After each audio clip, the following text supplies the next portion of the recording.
오늘 말씀을 함께 나누려고 하는데요. 기도에 관련된 책들이 많이 있어요. 어떻게 기도해야 되는가? 어떻게 기도하면 하나님 들으시는가? 어떤 내용을 가지고 기도해야 하는가? 효과적인 기도법은 무엇인가? 이런 여러 가지 책들이 여러분 기독교 서점에 가시면 그 기도에 관련된 이 구석에 잘 비치가 돼 있어요. 그래서 여러분들 아마 기도에 관련된 책들을 많이 읽어보셨을 텐데 적절한 답변들이 이 성경의 근거에서 잘 정리가 돼 있어요. 그래서 이런 책을 보면은 기도는 이렇게 해야 되는 거구나. 하나님께서 들으시는 기도는 이러한 모습으로 기도해야 되는구나 라는 많은 깨달음들이 있는데, 저는 그런 생각을 해보는 거죠. 어떻게 기도해야 될 것인가? 어떻게 기도해야 하나님의 응답하시고 내 기도에 역사하시는가?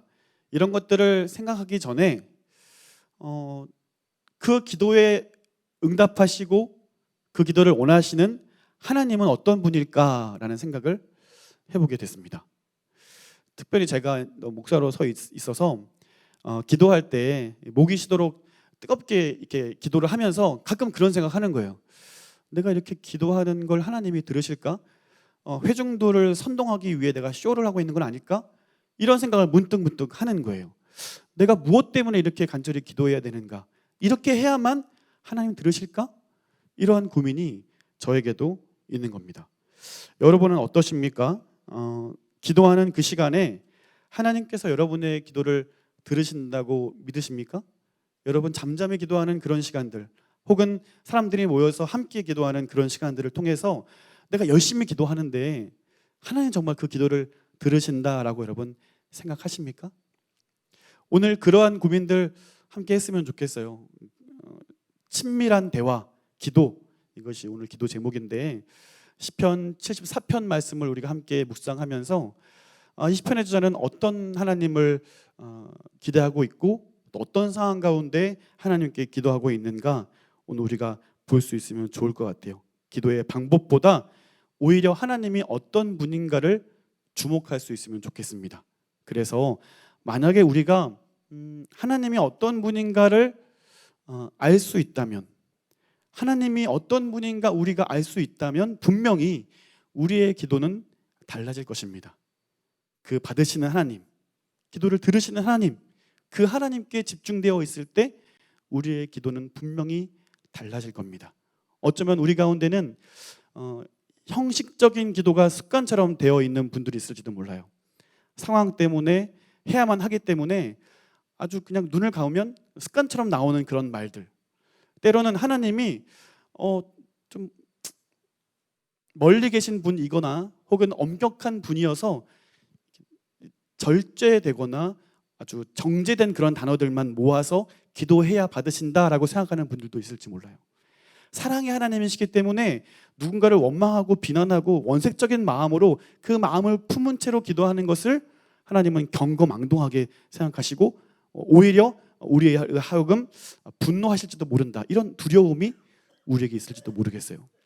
그런데 오늘 시편 말씀을 여러분 보시면 이러한 모든 내용들이 다 들어있는 걸 보게 돼요. 자, 한번 말씀을 봅시다. 지금 여러분들 74편 말씀을 쭉 읽어보셨는데 느낌이 좀 어떠셨습니까? 밝지는 않은 것 같습니다. 긴 23편까지 3절까지의 구절을 쭉 읽으면서 지금 상당히 상황이 좋지 않다, 이런 걸 여러분 느끼셨을 거예요. 바벨론, 그들이 남유다를 멸망시킨 후에 아삽이라는 사람이 하나님을 향하여 기도하고 있어요.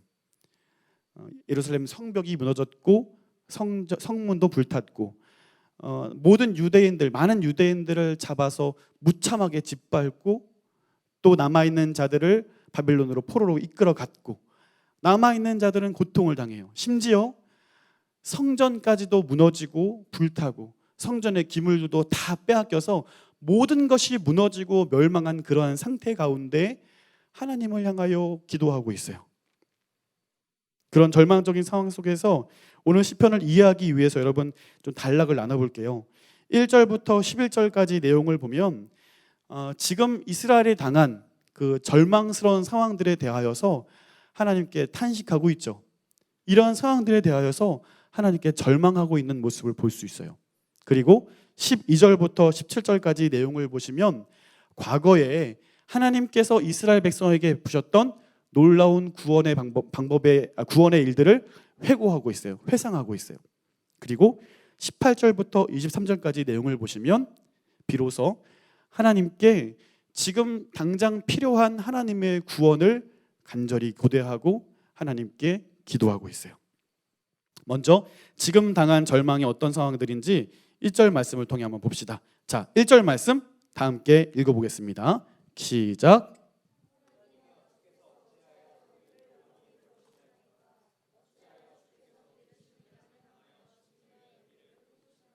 아멘. 절망적인 상황에서 시편의 저자는 하나님이여 라고 부르짖으면서 이 기도를 시작하고 있습니다. 그러면서 왜 우리를 영원히 버리시냐고 반문해요.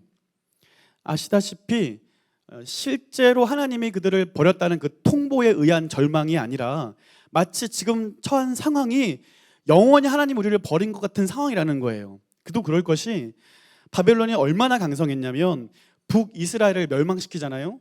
그리고 함께 있었던 아주 고대의 강자였던 애굽도 바벨론이 무너뜨렸어요. 그러니까 주변국 중에서 이 바벨론만큼 힘 있는 나라는 없는 거죠. 가장 강대한 국가가 바로 바벨론이었고 그 바벨론이 남유다를 멸망시켰을 때에 과연 누가 우리를 보호해 줄 거냐에 대한 안타까움이 있는 거죠. 그리고 그 가운데 과연 저들이 우리를 석방해 주고 자유롭게 놓아줄 수 있겠느냐? 현실적으로 그러한 일들은 벌어지지 않을 것 같은 거예요. 절망하고 이 상황이 영원히 지속될 것 같은 안타까움 가운데 하나님을 향하여 이렇게 원망의 마음을 토로하고 있습니다. 그렇게 하나님을 향하여 왜 우리를 버렸냐고 원망하고 있지만 그 안에 담겨 있는 하나님에 대한 기대감도 우리는 볼 수 있어야 돼요. 1절 말씀 한번 보십시오. 주께서 기르시는 양이라고 이야기하고 있어요. 하나님과 자신들의 관계를 목자와 양의 관계로 분명히 이야기하고 있어요. 목자가 해야 될 일들은 양을 기르고 양을 치고 양을 보호하는 일이 있습니다. 예수님께서도 비유하셨지만 100마리의 양이 있는 그 목자가 집에 들어왔을 때 양 한 마리가 없어졌어요. 그랬을 때 어떻게 하겠느냐라고 질문했을 때 고민할 것도 없이 그 목자는 99마리의 양을 놔두고 잃어버린 양 한 마리를 찾기 위해 달려가죠. 그것이 하나님 아버지의 마음이라는 거예요. 한 영혼도 잃어버리지 않게 원하는 것, 하나님의 선민들, 하나님의 백성들을 보호하고 지키시고자 하는 것이 하나님 아버지의 마음이라는 거예요. 그런 마음을 가지고 하나님을 목자라고 이야기하고 있고 자신들을 양이라고 상정해 놓고 있는 거죠. 두 번째, 2절 말씀 보십시오. 2절 말씀 보시면 두 단어가 동사가 동시로 나오는데 얻으시고 속량하사라고 하고 있어요. 얻으시고 속량하사. 히브리어에 보면 이 두 단어가 다른 말이긴 하지만 거의 같은 의미를 가지고 있어요. 첫 번째 의미는 가족 중에 종으로 팔린 사람을 값을 주고 데려오는 의미를 갖고 있고, 두 번째도 마찬가지. 빚을 대신 갚아주는 거, 채무 관계를 해결해주는 의미를 가지고 있는 단어예요. 그러면서 이 두 단어가 구약 성경 어디에 쓰이냐면 출애굽기에 쓰여요. 하나님께서 애굽의 노예 생활하고 있던 이스라엘 백성들을 구원해내시는 장면 가운데 이 단어가 등장을 하는 거죠. 그러니까 이 아삽이 이 단어를 쓰고 있는 이유는 뭐냐면 지금 우리가 이런 상황에 놓여 있다는 거죠. 애굽 같은 아주 강대한 나라에 지금 종으로 있는데 하나님의 구원이 지금 너무나 필요합니다라면서 이 단어들을 분명히 출동시켜서 지금 이 상황을 하나님께서 해결해 주십시오라는 말로 이 단어를 쓰고 있다는 거예요. 또 3절 말씀 보실까요? 3절을 보시면 주의 발을 옮겨 놓으소서라고 하고 있어요. 우리나라 말로 하니까 옮겨 놓으소서 마치 부드럽게 되어 있지 히브리어는 명령형이거든요. 그러니까 하나님께 명령하고 있는 거예요. 아무리 상황이 그렇다 할지라도 천지 만물을 창조하신 하나님께 명령하는 것은 이건 좀 심했다 이렇게 볼 수도 있는 상황이죠. 그런데 이렇게까지 말하고 있는 시편의 저자의 마음을 우리는 헤아릴 수 있어야 되는 거예요. 얼마나 어려웠으면 그랬냐는 거예요. 얼마나 상황이 힘들었으면 그 하나님을 향하여 명령하고 있다는 거예요. 더 이상 침묵하지 말아 주십시오. 가만히 계셔주지 말아 주십시오. 움직이셔서 지금 우리의 처한 상황을 묵과하지 말고 좀 도와주십시오라고 이야기하는 거예요. 그도 그럴 것이 이어지는 상황을 보세요. 74편 3절 후반절을 보시면 원수가 성소에서 모든 악을 행하였나이다 라고 이야기해요. 성소는요, 하나님의 임재를 상징하는 거예요. 이스라엘 백성들이 하나님을 만나는 장소예요.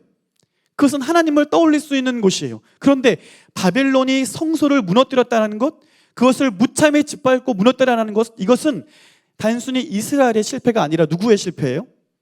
하나님의 실패라는 거예요. 그만큼 모든 것이 회파됐고 모든 것이 무너졌고 절망 가운데 있다라는 것을 시편의 저자는 호소하고 있고 원망하고 있는 것을 보게 됩니다.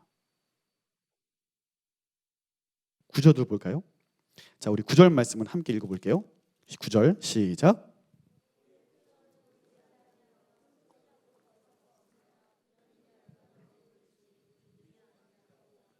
아멘.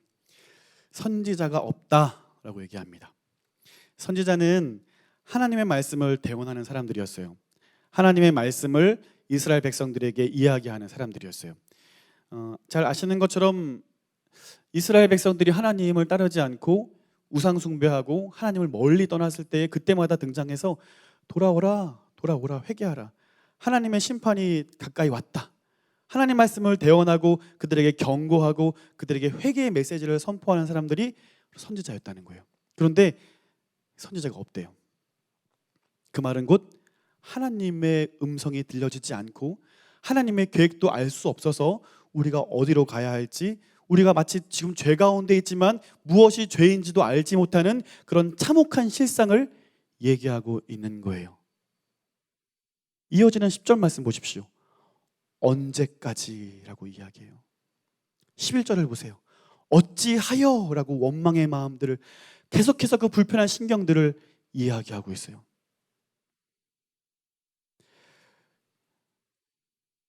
아무리 큰 어려움이어도요, 그 기간이 정해져 있으면 참을만 하잖아요. 아무리 어려운 길도요, 목적지가 분명히 보이고 우리가 갈 길을 알면 준비할 수 있고 오히려 그 길을 걷기 위해서 마음의 결정도 할 수 있잖아요. 근데 정말 두려운 건 뭐냐면, 정말 견디기 힘든 건 뭐냐면요, 정말 무서운 건 뭐냐면요, 그 끝을 알 수 없다는 거예요. 우리가 언제까지 견뎌야 되냐는 거죠. 우리가 언제까지 이 상황을 극복할 수 있겠냐 하는 거죠. 오늘 시편의 자는 왜 영원히 우리를 버리셨습니까? 언제까지 침묵하시겠습니까? 어찌하여 우리를 내버려 두십니까? 참담한 마음으로 하나님께 그 신경들을 고백하고 있어요. 여러분 어떠세요? 그 문제가, 그 상황이 막 해결될 것 같지 않은 상황에 치닫게 된다면 여러분은 어떠시겠습니까?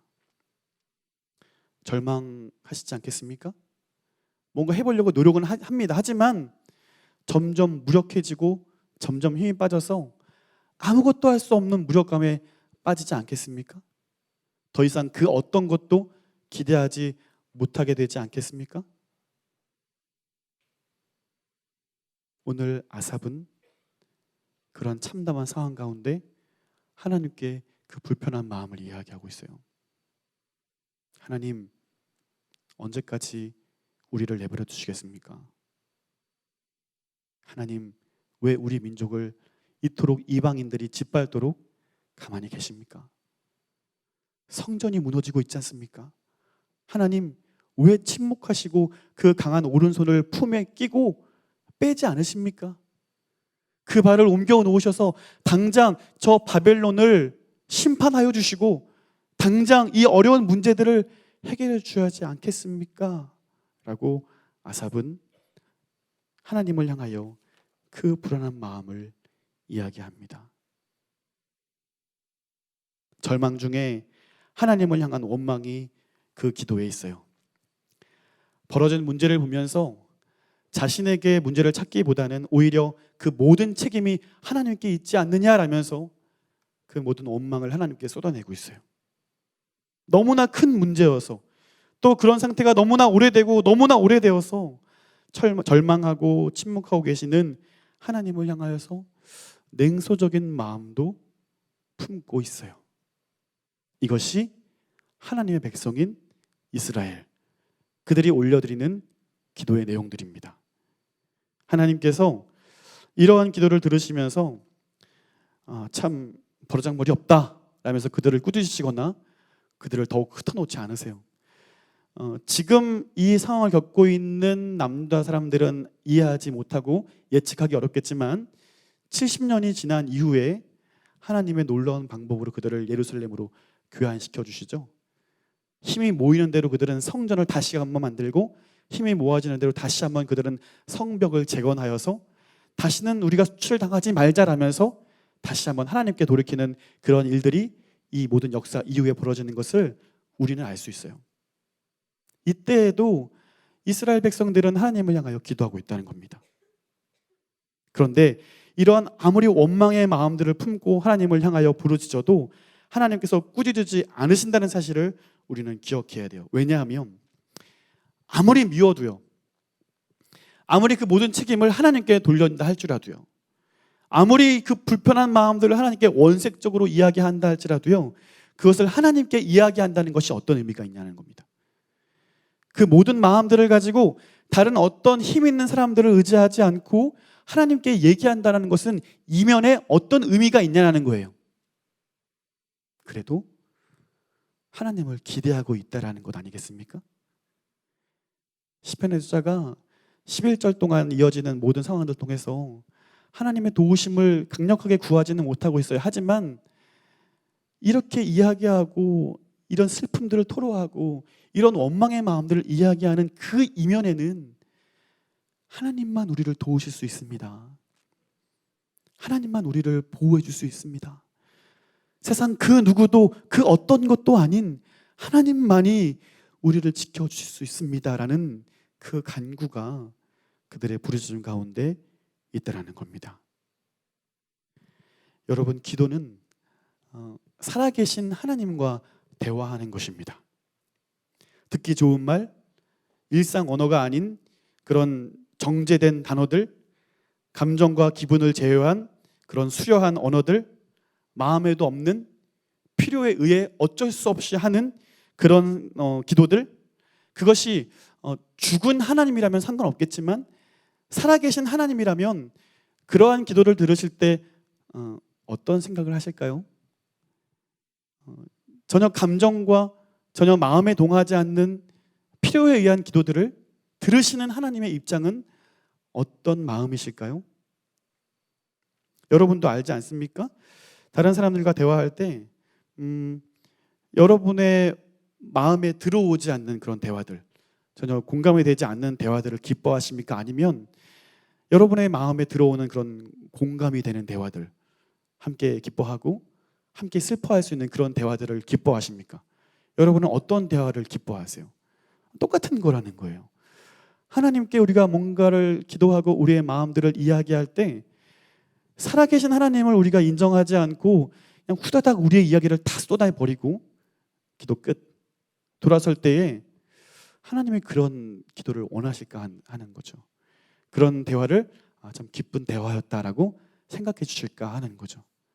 오히려 원색적이지만 그들의 처한 상황 가운데 그 어떤 말도 가감 없고 그 어떤 말도 정제해서 아주 고급스러운 단어들을 이야기하는 것이 아니라 다 얘기하는 거예요. 거침없이.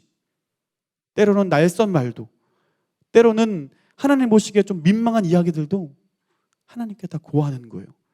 하나님 들으신다는 거예요. 오히려 기뻐하신다는 거죠.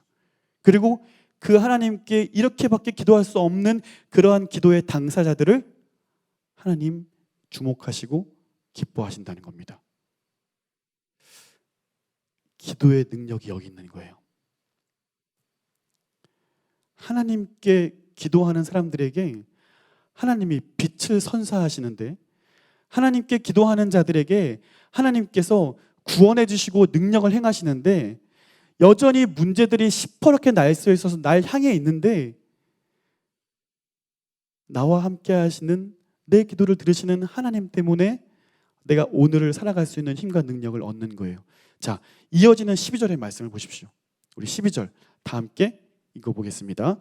시작.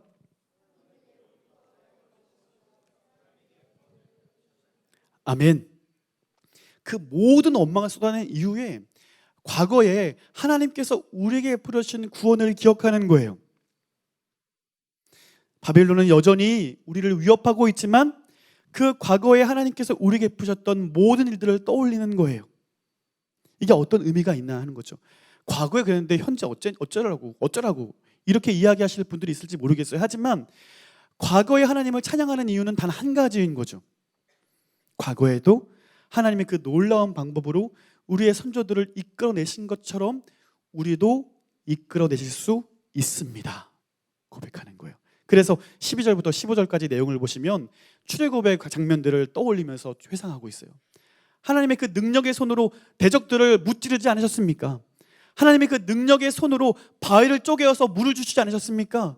하나님께서 그 흐르는 강물을 마르게 하셔서 우리의 선조들을 요단강을 마른 땅으로 건너게 하지 않으셨습니까? 이야기하는 거죠. 간구하는 거죠.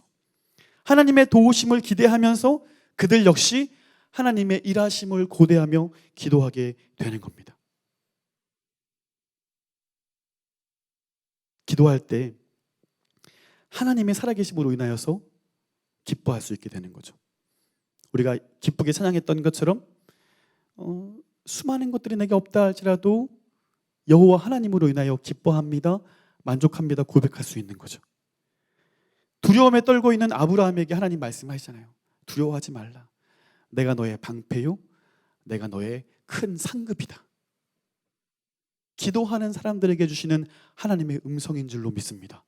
사랑하는 여러분, 그래서 우리는 기도해야 합니다. 그래서 우리는 잠잠한 그 시간들을 통하여서 내가 누구인지를, 그 하나님이 어떤 분이신지를 우리는 기억하고 그 하나님이 주는 마음들을 공유해야 한다는 것입니다. 문제들이 우리를 절망에 빠뜨릴 수 없어요. 상황들이 우리를 침식하게 할 수 없어요. 우리는 하나님의 현존과 하나님의 일하심을 고대하면서 늘 하나님의 마음을 가지고 이 세상을 살아갈 수 있게 되는 겁니다. 그러므로 여러분, 기도하는 일을 멈추지 마십시오. 기도하는 시간을 통하여서 하나님이 나를 통하여 일하실 것들을 기대하십시오. 지금 나에게 처해진 상황들 때문에 너무나 골몰하면서 주저앉아 있지 마십시오. 오히려 기도하면서 하나님이 주시는 마음들이 어떤 것인지 기대하며 하나님 아버지 앞에 나아가십시오. 그렇게 과거의 하나님, 그 능력의 하나님을 찬양하면서 18절부터 23절까지의 내용은 이제야 비로소 우리를 기억해달라고 기도해요. 우리를 기억해 주십시오. 우리를 잊지 말아 주십시오. 우리를 지켜주십시오. 다시금 기도하는 아삽의 기도를 우리는 발견하게 되는 겁니다. 사랑하는 예수가족 여러분, 오늘 우리는 친밀한 관계 속에서 하나님과 대화하는 방법을 다시금 생각해 보게 됩니다. 너무나 익숙해져 있던 여러분의 기도의 패턴을 좀 버리시고요, 여러분의 일상 언어로 하나님께 한번 기도해 보세요. 친구와 대화하듯이, 여러분의 좋은 친구와 대화하듯이 하나님께 여러분의 상황들을 이야기해 보십시오. 너무 꾸미지 않아도 돼요. 너무 좋은 말로 꾸미지 않아도 괜찮아요. 우리가 늘상 대표기도 하는 거 아니잖아요. 저는 대표기도 시간에도 최대한 그러지 않았으면 좋겠어요. 왜냐하면 기도가 중요한 건 하나님을 향하여 간구하는 건데, 물론 사람들이 이렇게 앉아있긴 하지만 그 기도는 하나님 받으시는 거잖아요. 하나님께 기도했으면 좋겠습니다. 하나님과 대화했으면 좋겠습니다. 살아계신 하나님, 우리의 기도를 듣기 원하시는 하나님, 그 기도를 통하여 하나님 마음 주시기를 원하시는 그 하나님께 솔직하게 나가십시오. 솔직하게 나가십시오. 지금 드는 상황이 억울한 상황이고 원망의 상황이고 참 가슴 불편한 상황이라 할지라도 그 마음 그대로 하나님 아버지 앞에 나아가십시오. 꾸짖지 않으세요. 너 나한테 이렇게밖에 얘기 못해? 너 나한테 이렇게밖에 표현 못해? 그러지 않으세요. 하나님께서 오히려 그 마음들을 위로해 주시리라 믿습니다. 기도하면서 그 하나님을 만나십시오. 기도하면서 세상의 그 어떤 것이 아닌 하나님이 주시는 위로로 다시 한번 일어날 수 있게 되기를 간절히 소원합니다.